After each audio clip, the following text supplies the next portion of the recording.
Them saying that you raise these things with the Israelis, and can you consider them as serious incidents? Because obviously to round up hundreds of men means that a senior commander has to take a decision.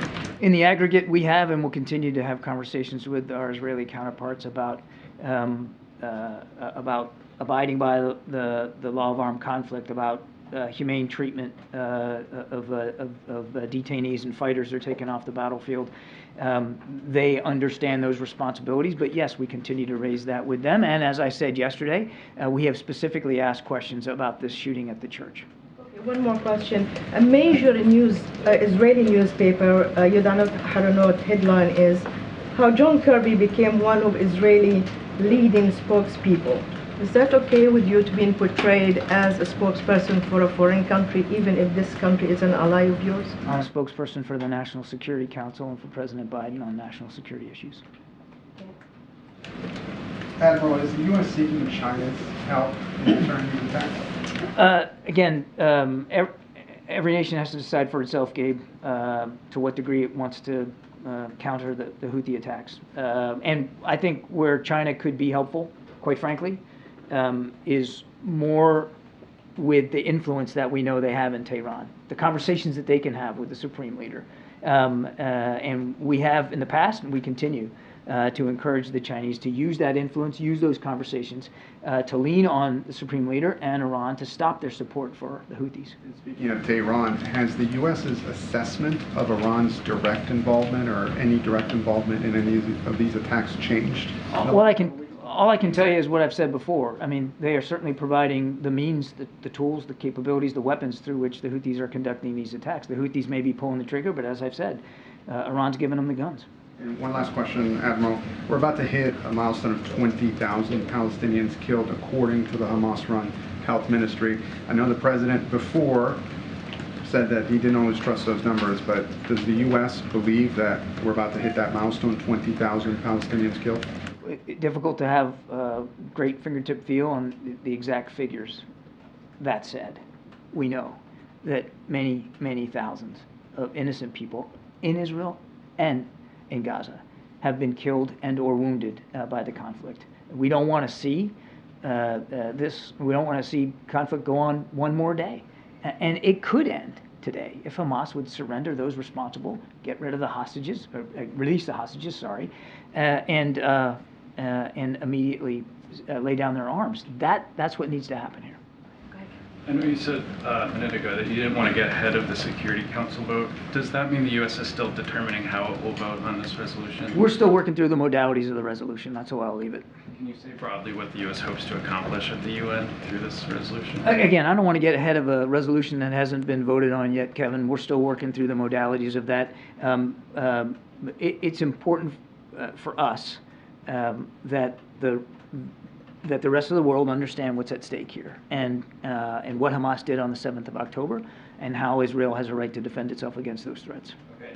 You talked a minute ago about the support that the U.S. has seen from its allies in terms of the Red Sea.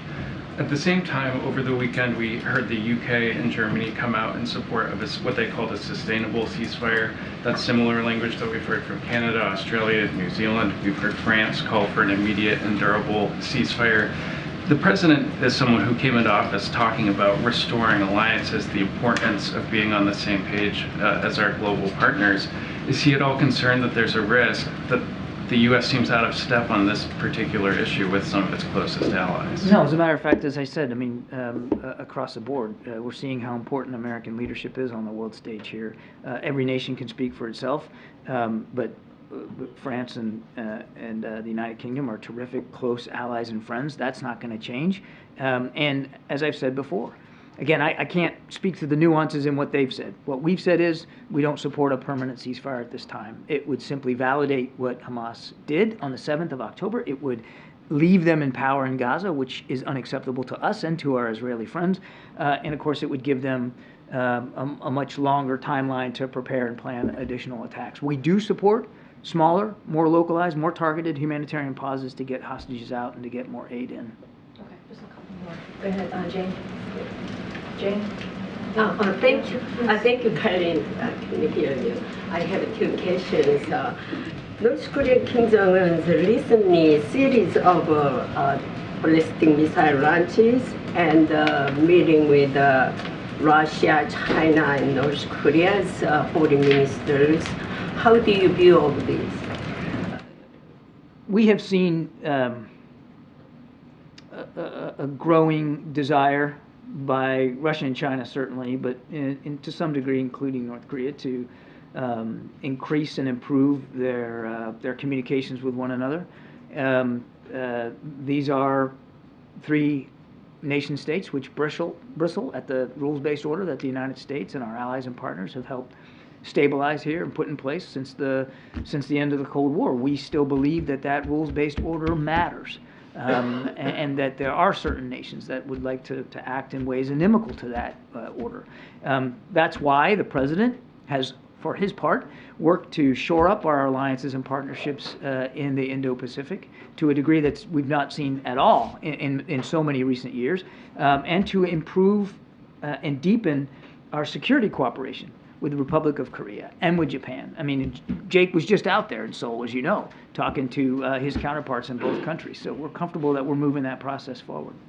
Kim Jong-un criticized the United States, South Korea, Japan missile warning information sharing, and Kim Jong-un threatened to attack the United States with nuclear weapons if the Washington decided wrong direction.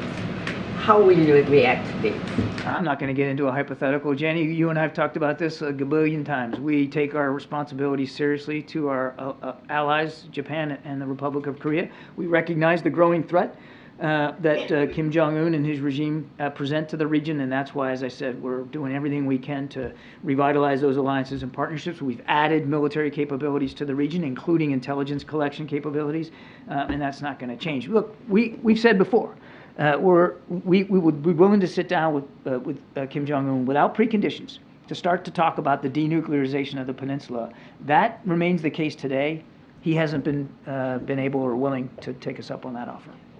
John, it's been a few days since Putin said Russia wants to reach an agreement on the return of my colleague Evan Gerskovich as well as Paul Whelan. Has that led to any uptick in the number of calls, conversations between the administration and Russia? And is there any updated outlook from the administration on whether their release may be secured in the next few weeks or in the near term? Well, with the caveat that I won't talk about the specifics of negotiations lest I say something here publicly that could put them at risk, we have made a serious proposal for Evan and Paul recently, which was rebuffed by the Russians, regardless of what Mr. Putin says. Just isn't true. They actually did rebuff it, and we haven't given up. We haven't stopped working on it, and I can tell you that we are working very, very hard to see if there's another avenue that we can approach, another option that we can pursue that can maybe get both of those men home with their families where they belong. Christina? Thank you. Admiral, the president's support for Israel, the position on Israel seems to be losing him support among Americans as well. Could it be a messaging problem that they just don't understand the importance of supporting Israel? Well, I can't speak for every American citizen. I can tell you just a couple of things. The president doesn't make national security decisions based on polls. He makes it based on principles. And there are some core principles that are at stake here. Of course, Israel's right to exist as a nation and to defend their citizens against attacks like that happened on the 7th of October. He knows that there are strong feelings on all sides here, and he appreciates that. He respects that, and our team has been in touch with communities all over the country about those feelings, about those concerns. We do take that seriously, and that's why, in addition to making sure that we can help Israel defend itself, we are also leading the world in terms of trying to make life better for the people of Gaza right now. We are the country that has really led the effort to get additional humanitarian assistance in. Now, obviously, we have partners helping us, but I mean, it's the United States really pushing and convening those discussions to get humanitarian assistance in, and we continue to talk to our Israeli counterparts. as Secretary Austin did yesterday, as Jake did a few days ago in Tel Aviv, to be more careful, more cautious, more deliberate in the way that they are pursuing their military operations, particularly as they now gravitate more to the south. And they have been receptive to those messages, and as I've said many times, they have taken some actions to be more careful. Anita. Thank you so much. We've heard various proposals for international trusteeship in post-war Gaza, including one from former Prime Minister Ehud Olmert, who's suggesting, let me say this carefully, an international peacekeeping force drawn from NATO countries and overseen by the UN. How do you feel about that? How does the White House feel about that? Or would you rather see trusteeship under, Arab missions? I don't think we're at the stage right now where we can endorse one particular option or another. What we believe, as I've said before, is that whatever post-conflict Gaza looks like, it can't look like it did on the 6th of October with Hamas in control. We do believe that the Palestinian Authority can and should have a role here. But we also believe that the Palestinian Authority has some work to do in terms of revamping and revitalizing its own structures, its own organization, its own leadership approaches, so that it can be credibly involved in governance post-conflict. Do you have a preference for whose auspices they should do that under? Again, we're still working our way through the modalities of what that can look like, but we do believe that the Palestinian Authority can and should have a significant role in terms of what governance looks like in Gaza post-conflict. And then on this naval mission, how does the White House see the scope of it, and how do you keep this from metastasizing into a larger, wider conflict? It's going to be scaled to the threat, and right now there's an increasing threat by the Houthis in terms of drones and missile attacks on commercial shipping. So again, we're grateful for the countries that have signed up to support this. We'll see, it's just now getting started, so it's too soon for me to say that what its trajectory is going to be, whether it's going to get much bigger or need to get much smaller, or where it's going to, or how its operations are going to be conducted. But this is something that international navies know how to do and know how to work together to counter. So we'll see where it goes. But it is an important body of water, an international waterway for global commerce, and we have to, all of us, not just the United States, all of us have to take that responsibility seriously to keep that free flow of navigation. John, good afternoon. Shipping companies, including Maersk, are rerouting. They're not going anywhere near the Red Sea, as you know. How much do you anticipate that could interrupt the global supply chain? It's hard to say right now. These companies obviously have to make their own decisions based on the safety and security of their vessels and their crews, and we respect that. But I think it's just too soon to know what kind of impact it's actually going to have on the global economy. That's why, quite frankly, because we're trying to get ahead of the problem set here, that's why we're standing up this coalition and trying to flesh it out and be able to counter these threats so that transit through the Red Sea can be safer and more secure than it is right now. If a drone is coming at a merchant vessel, can Operation Prosperity Guardian protect that vessel from being struck? Is that even possible? Is your question, can we shoot down a drone that's headed towards a... They're not going to be, the convoys are spread out far apart, right? They're not going to be escorting them very close. Okay, so two things. Number one, yes, and we have. We've already disrupted threats to commercial ships that we've been able to detect and engage them in flight. So the first answer is yes. Secondly, and I know I got to get going here, but this isn't about, you shouldn't think about this in terms of World War II aggregating of fleets. I mean, these vessels will be operating as one unit as part of a task force, but they will be placed in the Red Sea as appropriate to the presence of commercial vessels and as appropriate to the threat coming out of Yemen. And so the great thing about ships is they move around and they'll move around as appropriate.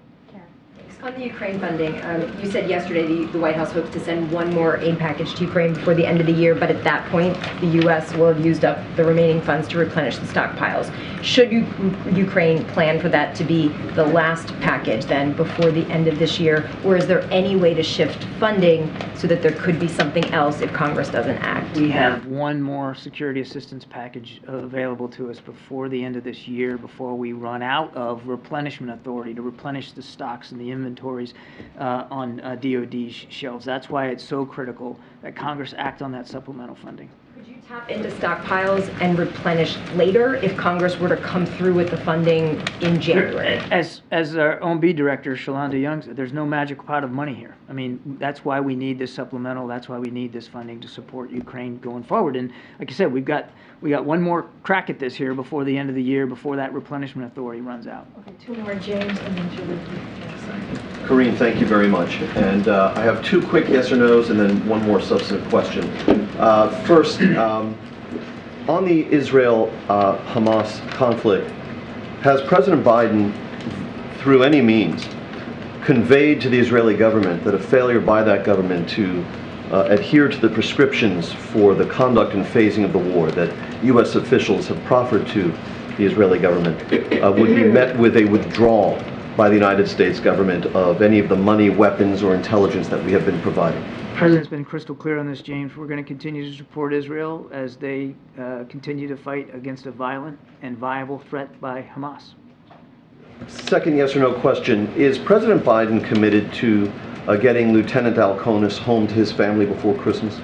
I think I want to be careful here. I don't get too much into what is still a legal process. So I think to be safe, I'm going to refer you to the Justice Department on his particular case. On the Ukraine conflict, I want to revisit the concerns that you have expressed from the podium about a burgeoning and active defense partnership between the DPRK and Russia. You've declassified satellite imagery and intelligence reporting to show that North Korea has, since the Ukraine conflict began, been supplying direct lethal materiel to the Kremlin. I wonder if, given the degree to which the DPRK is a client state of China, and federal estimates suggest that the DPRK receives more than 90% of its imports from China, whether it's really appropriate to speak of the DPRK having any kind of bilateral relationship with Russia. Rather, would it be more appropriate for us to say that this provision of direct lethal materiel by the DPRK to Russia is something which enjoys the blessing of the Chinese and indeed couldn't occur without it? Two things I'd say. One is, as deeply concerned as we are by the DPRK's actions on a range of fronts, they are a sovereign nation. They make sovereign decisions of their own.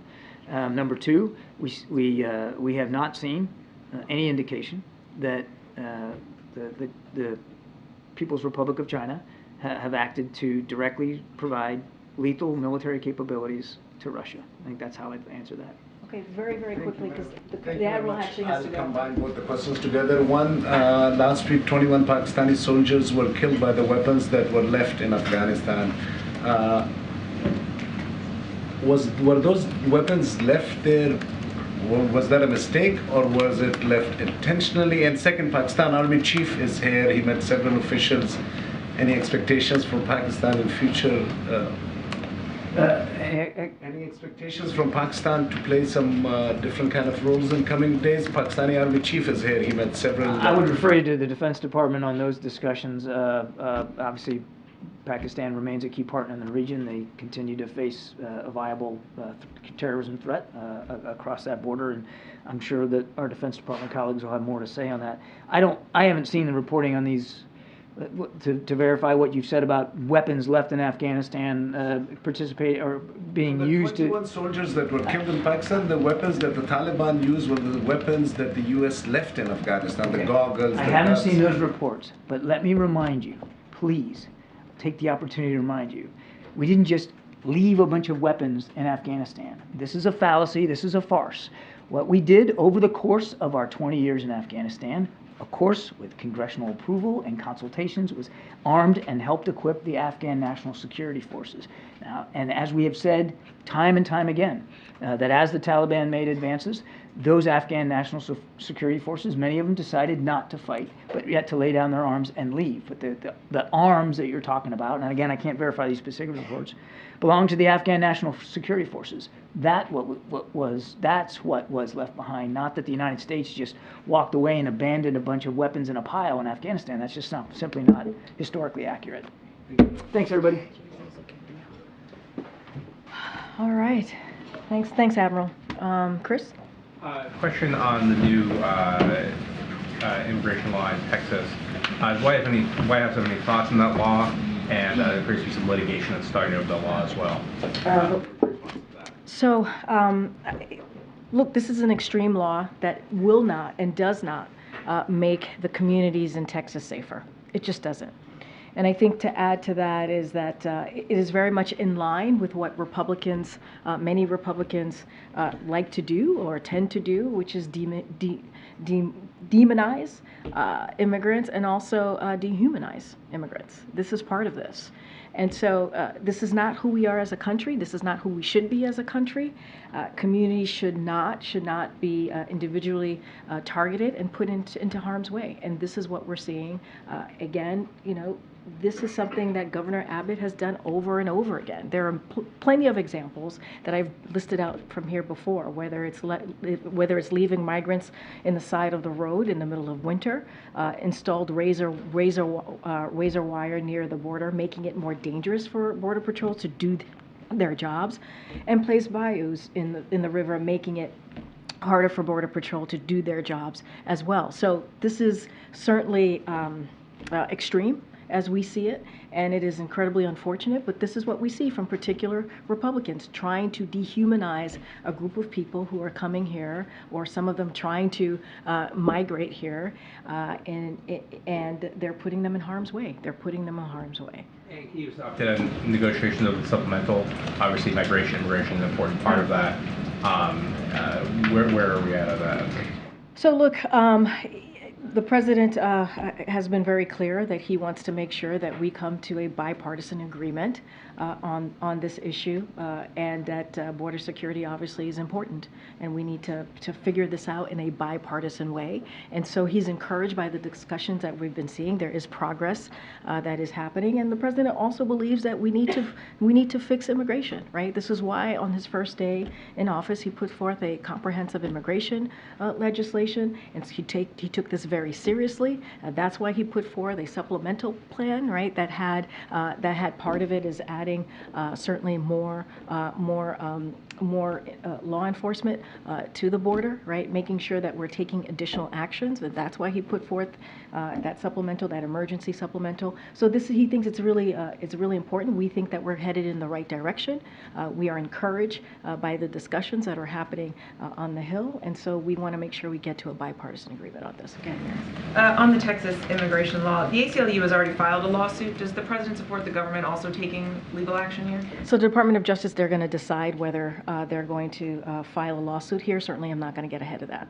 In 2012, the Supreme Court upheld the rule that the federal government, not individual states, have the authority to decide who gets into the country. But this is now obviously a more conservative court. I mean, are you concerned that the position may now be changed, that a conservative court could use this to revisit? I mean, look, I can't speak to the conservative court. You said it in your question to me, which is like the federal court, not individual state, is in charge of determining how and when to remove non-citizens for violating immigration laws. That is where that sits, and that's where that belongs.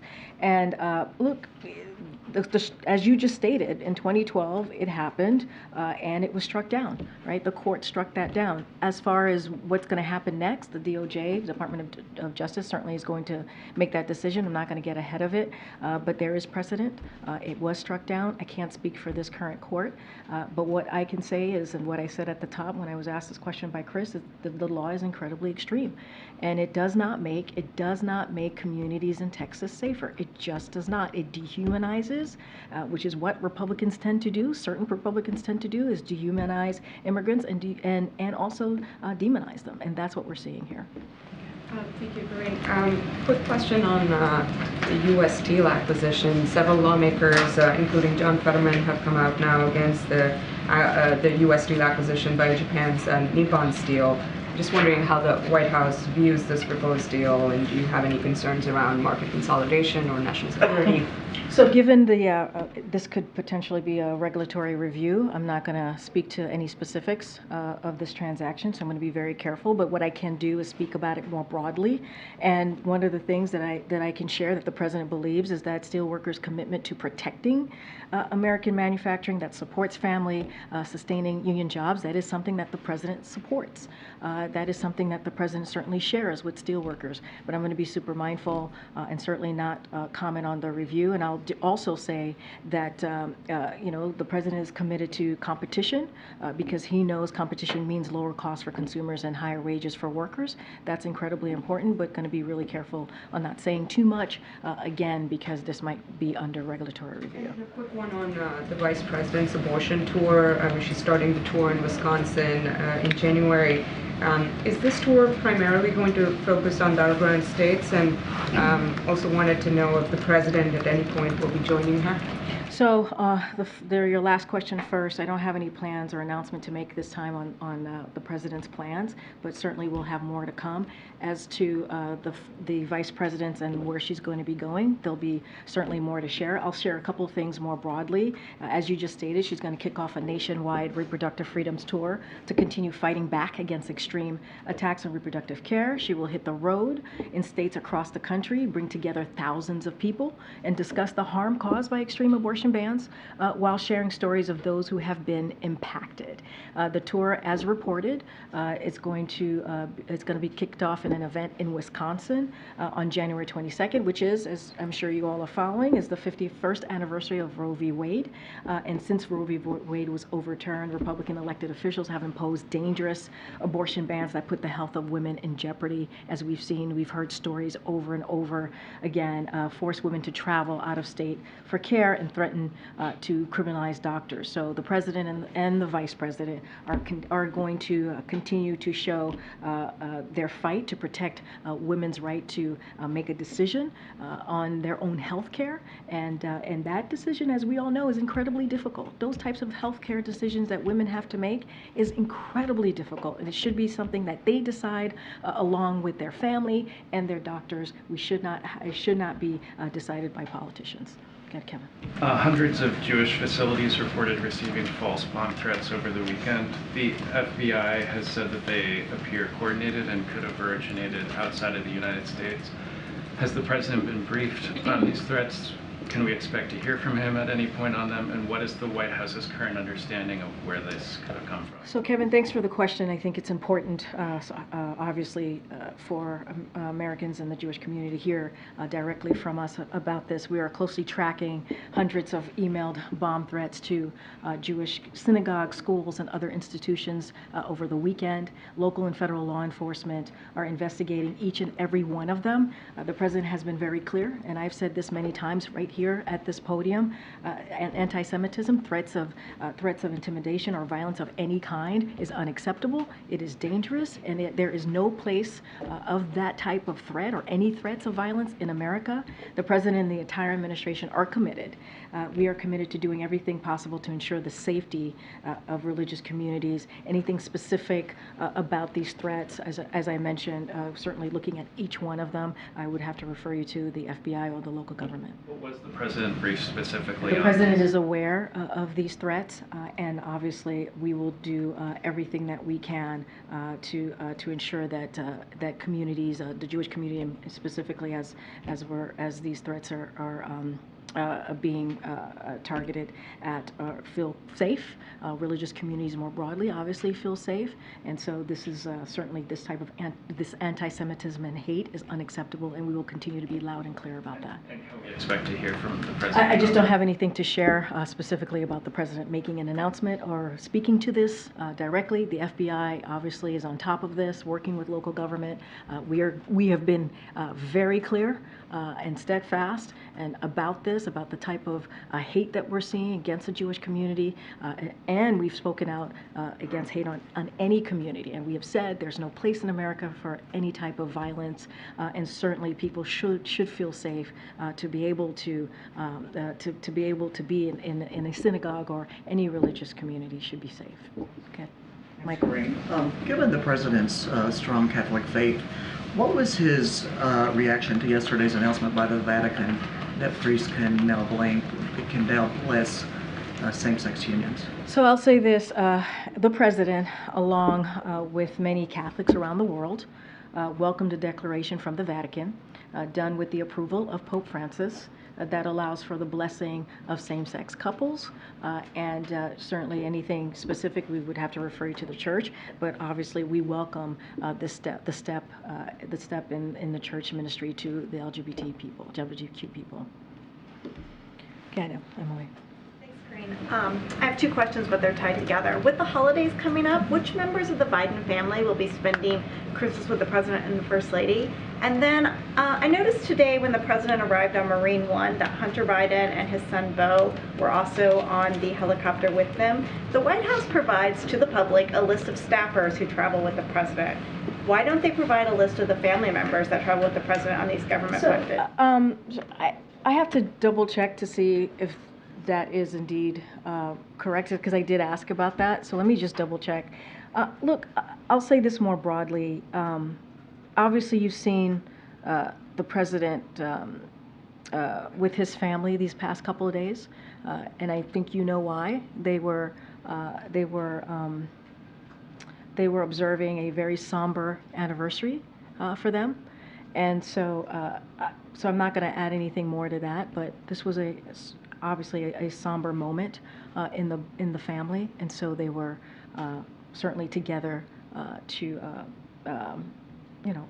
acknowledge and take part in that anniversary. So we just want to be really sensitive to that and make that very, very clear. And don't have anything to add about the family. Obviously, the president is very close to his family as it relates to the holidays. He spends, obviously, every holiday with his family, mostly every holiday with his family. I just don't have a list of names to share with you at this time. Okay, JJ. I have a question about Apple, but just to follow up on Nandita's question about U.S. Steel, you said something about regulatory review potential for that. So it sounds like there's some expectation of potentially. A CFIUS review. I'm not going to get into. I'm not. There's potential for regulatory review.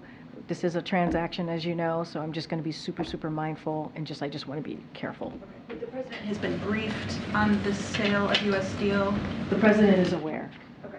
And then on Apple, on the ruling that some Apple Watches violate another company's patent, Apple's going to have to pull some of these models from the shelves, and there's some questions about whether the Biden administration will intervene. Can you say if there is some consideration about vetoing this ban by the International Trade Commission? So we're tracking this case in the December 25th deadline. As you know, USTR has the president's delegated authority to make these determinations, and Ambassador Tai is obviously carefully considering all of the factors in this case. So I don't want to get ahead of any decisions that may come out of USTR, but she certainly has the authority to decide. Go ahead, Ed. On immigration again, you said the president's encouraged by the ongoing talks. Has he had any direct engagement with the bipartisan negotiating team? So don't have any readout for you at this time, Ed, but what I can say is the president certainly has been in touch, regular touch, with congressional members. You know, he has relationships with some of them, having been the former vice president, obviously a former senator. Just don't have anything to read out on specific conversations. So he's been in touch with folks on the Hill. There's been criticism from the left and the right that the White House could have gotten involved on this specific issue of border security and immigration sooner, and not as actively as it has in the last 10 days. What's the response of the White House to that? Well, look, as far as timing and engagement, look, the president has taken this very seriously. You've heard me say this over and over and over again, ad nauseum probably, on the first day of this administration. Almost 3 years ago, the president put forth a comprehensive immigration proposal. That's how serious he took it. And 3 years, Congress did not act. They did not act on this.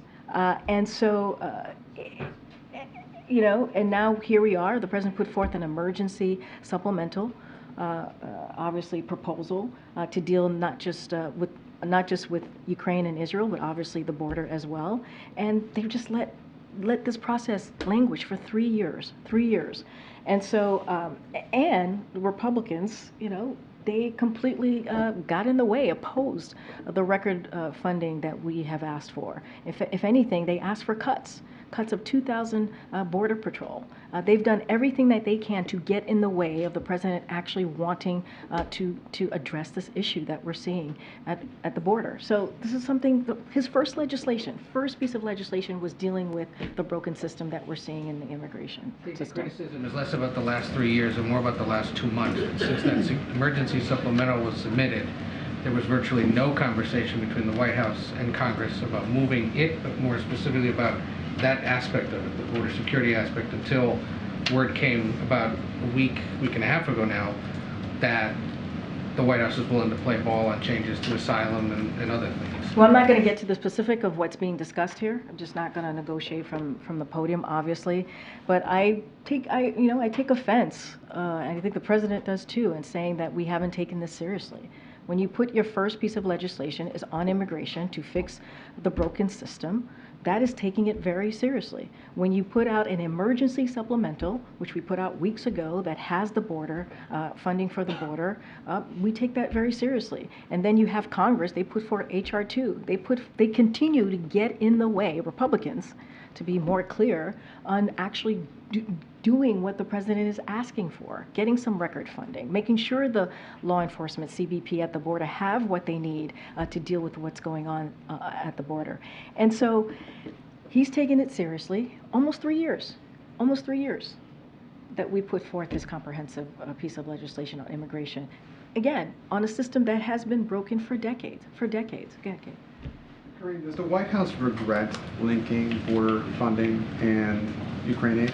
No, not at all. This is emergency funding. This is much needed funding. Let's not forget, this is a president, what he's asking for is dealing with America's national security as well, what he believes is important as a leader. So these things are, he put it forward because they're important, they're emergency needs, and so the president is always going to do what's best for the American people, but also our national security. And Karine, as this debate over money plays out in Washington, over the weekend in Chicago, a 5-year-old boy who was living in a migrant shelter died. His name was John Carlos Martinez. What would the White House say to his family? That's devastating. A child dying, anyone dying, is devastating. Devastating. As someone who's a mom, myself, that is, when you hear stories like that, it is heart-wrenching. And I know that the president feels the same way. This is why we have taken this very seriously from day one when it comes to dealing with a broken immigration system. This is why the first piece of legislation that the president put forth was on immigration and doing everything that we can in a comprehensive way to deal with it. Our hearts go out to the young, this little boy's family. I can't even imagine what they're going through. I don't want to imagine what they're going through, but our hearts go to them, out to them. Some of the local officials in Chicago have gone so far as to blame the Texas governor for busing migrants into Chicago and have said that policy has led to situations like this one with a young boy. Does the White House share that view? So I'm not going to go into specific cases from here. We've always been very clear, and you heard me at the top, the first question that I got, that we believe that Governor Abbott's policies and his political stunts are not safe. They're not safe for the Texas communities and our CBP, our law enforcement on the ground who are trying to do their work. They put them in harm's way. And they dehumanize and demonize immigrants. That's what his political stunts do. I'm certainly not going to get into every specific case, but we've been very clear that what he's doing doesn't actually help. Go ahead. I saw that Katie Porter, Congresswoman Katie Porter, has shifted her position and recently called for a ceasefire. Is there a concern that Democratic members of Congress, most of them who have been standing with President Biden's stance on this, are moving away from what the White House has said? Is that a concern that the White House has? Look, the president's been very clear. You've heard Admiral Kirby, you've heard from Jake Sullivan, you've heard from Secretary Austin, who's now in the region, and we've been very clear that we do not believe a ceasefire at this time, or ceasefire is going to is the right way to go. We believe in humanitarian pauses, right, in order to make sure that we get humanitarian aid and get hostages out and home to their families, and that's what we've been pushing for. That's what we've been talking to regional partners about, and in our minds, Hamas is a terrorist organization. It's not even in our minds, that is a fact. And if we do a ceasefire, it does not take away the harm that Israel is going to be in. And so that's kind of where we've been, and we've been pretty clear about that. Jackie. Will the White House announce Hunter Biden's presence on Marine One moving forward? That's something that we've never done. This is the family. The family gets to travel with the president, and that's been the case with every other president. And so it's not something that we have done or we would be doing moving forward. The reason I asked is just the legal trouble he's facing. Leaving him off the list would appear to sound like an effort to conceal him. And I guess the question that it begs is, why does the president think it's appropriate that taxpayer dollars should be used to fly him around when he's been indicted and justified a congressional subpoena? So I would refer you to Hunter's personal representatives as it relates to any questions about the legal affairs. But as you know, as it relates to the past couple of days, as I just stated to your colleague, is that the president and their family were obviously it was a somber anniversary that they were recognizing, and so you could imagine what that is like for them. And I'll say lastly, and I've said this many times before, the president and the first lady love their son very, very much.